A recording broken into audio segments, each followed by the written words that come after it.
हम औरतों को अपनी इज्जत करवाना आता ही नहीं है।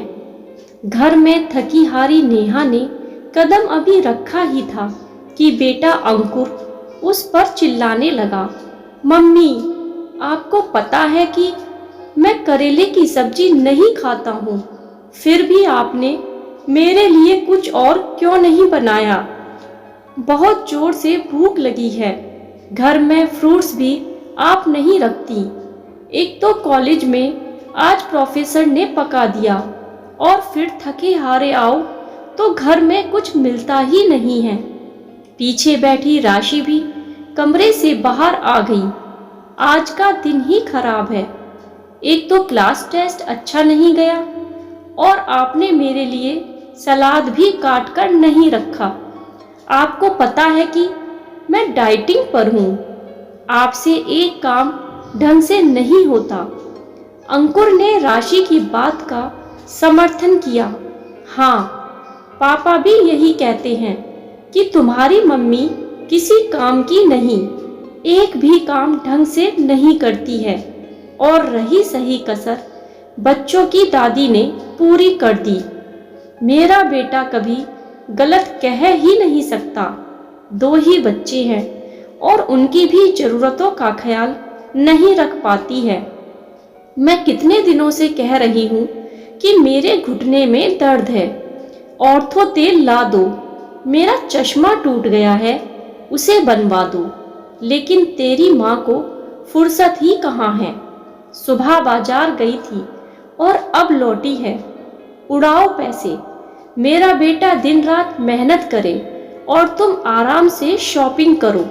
दादी की बात सुनकर अंकुर और राशि भी मुस्कुराने लगे। यह देख नेहा को गुस्सा तो बहुत आया, लेकिन कुछ नहीं बोली। वह वैसे ही बहुत थकी थी और उन सबको बोलकर या डांटकर अपने आप को और पकाना नहीं चाहती थी। किचन में जाकर पानी पिया और उसने अपने हैंडबैग से सासू जी का चश्मा निकाला और उनको दे दिया। शॉपिंग बैग से ऑर्थो तेल निकालकर उनके सामने रख दिया। फ्रूट निकाले और धोकर फ्रूट बास्केट में रख दिए। बाजार से लाई सब्जियां निकाल बेटी के लिए सलाद काटकर उसे दे दिया और फिर अपने कमरे में चली गई। जरा सा कुछ कहो नहीं कि तुम्हारी मम्मी मुंह फुला लेती है। मेरा सामान लाकर कोई एहसान नहीं किया। मेरे बेटे की कमाई से ही लाई हो और यही सब पहले कर देती तो हम भी गुस्सा नहीं करते। फालतू में हम सबका दिमाग खराब कर दिया। अभी तक आप समझ ही गए होंगे कि नेहा की क्या स्थिति है अपने ही घर में। शायद एक पंचिंग बैग की तरह कि जो आता है मुक्का मार कर चला जाता है। अरे, अभी आप पिताजी अनिल से तो मिले ही नहीं। जब घर के बाकी सदस्यों का यह व्यवहार है तो उनसे कुछ अलग की उम्मीद भी मत करिएगा। शाम को घर आते ही तनिका जी ने दिन का सारा ब्यौरा बेटे को सुना दिया कि नेहा की वजह से अंकुर और राशि भूखे रह गए और बाजार से लेट आई तो वह भी दवा समय से नहीं खा पाई। अनिल का मूड ऑफिस में बॉस की डांट के कारण वैसे ही बहुत खराब था और घर पर नेहा की शिकायत, उसका भी सारा गुस्सा नेहा पर फूट पड़ा। यार, तुम करती क्या हो? घर में ऑफिस में बॉस की डांट सुनूं और घर आकर तुम्हारे काम चोरी की शिकायतें सुनूं। किसी काम की नहीं हो। मेरा घर अगर तुमसे नहीं संभाला जा रहा है तो साफ साफ कह दो, मैं नौकर रख लेता हूँ। कम से कम इस रोज रोज की शिकायतों से बच जाऊंगा। नेहा, जिसने अपनी 20 साल की शादी में सिर्फ पति, बच्चे और सासू जी और उनके रिश्तेदारों को खुश करने में बिता दिए, आज यह सुनकर उसकी भी सहने की शक्ति पूरी तरह से खत्म हो गई थी। उसने कुछ नहीं बोला, लेकिन मन ही मन एक फैसला कर लिया।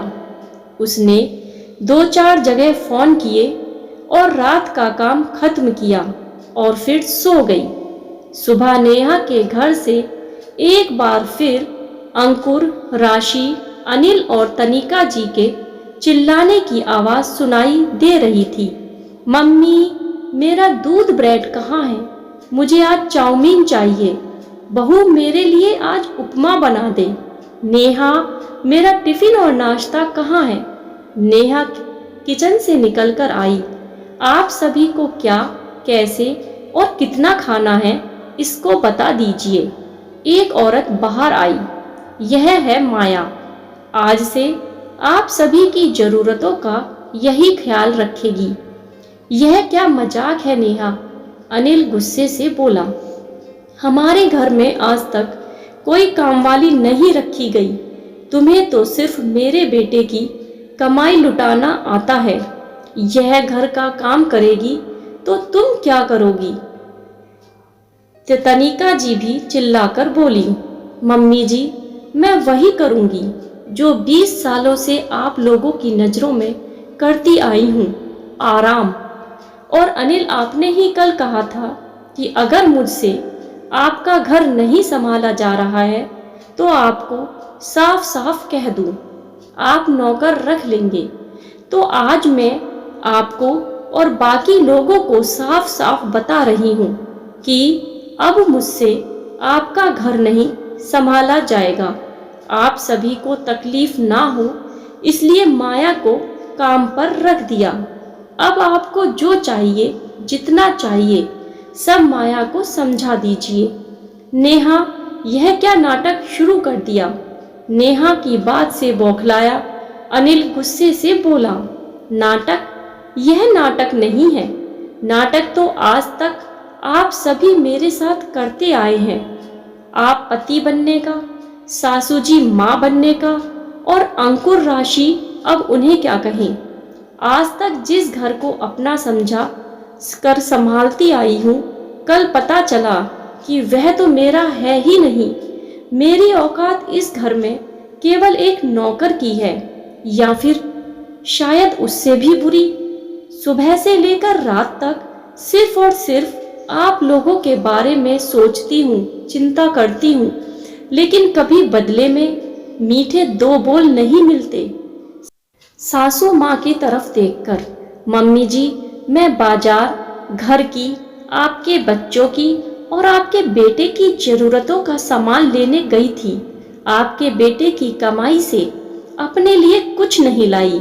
थकी हारी धूप में घर आई, किसी ने एक गिलास पानी भी नहीं पूछा।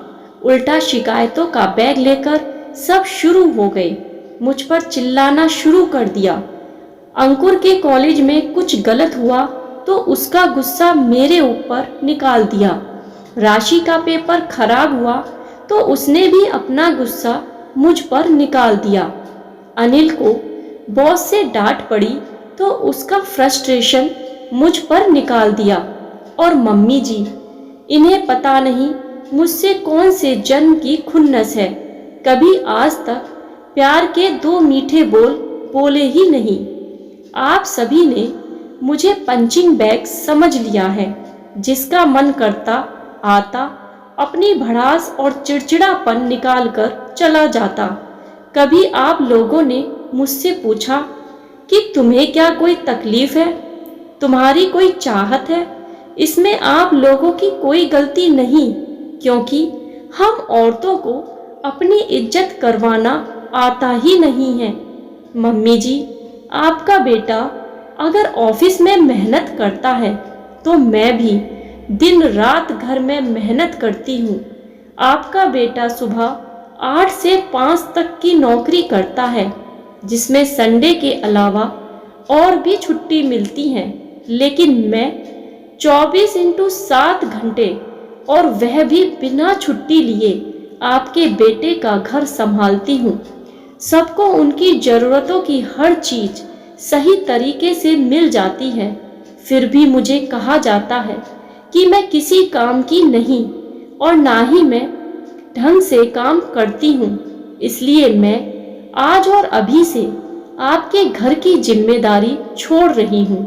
अपने कमरे में जाते हुए नेहा पलट कर बोलती है, अनिल, औरत सारी जिंदगी अपने वजूद को भुलाकर मकान को घर बनाने में लगा देती है और बदले में सिर्फ यही चाहत रखती है कि घर के सभी सदस्य उसे सम्मान दें, उससे प्यार के दो बोल बोले। लेकिन अफसोस, मैं पूरे घर की जरूरतों का ख्याल रखती हूँ, लेकिन तुम सब मिलकर भी अकेला मेरा ख्याल ना रख सके। सभी की आंखें शर्म से झुक गईं। सच ही तो कहा था नेहा ने। सभी ने जाने अनजाने में उसे पंचिंग बैग समझ लिया था। अगर आपके घर वाले भी आपके साथ यही व्यवहार कर रहे हैं तो आप भी पंचिंग बैग बनना बंद कर दें और अपने हक के लिए आवाज जरूर उठाएं कि हमारे साथ कुछ गलत हो रहा है तो उसका डटकर सामना करें। हम औरतों को अपने सम्मान की लड़ाई खुद ही लड़नी पड़ती है। आपको हमारी कहानी कैसी लगी, प्लीज़ कमेंट बॉक्स में ज़रूर लिखें। दोस्तों, आशा करती हूँ कि आपको यह कहानी पसंद आई होगी, तो प्लीज़ कहानी को ज़रूर लाइक करें और अगर आप चैनल पर नए हैं तो चैनल को ज़रूर सब्सक्राइब करें। धन्यवाद।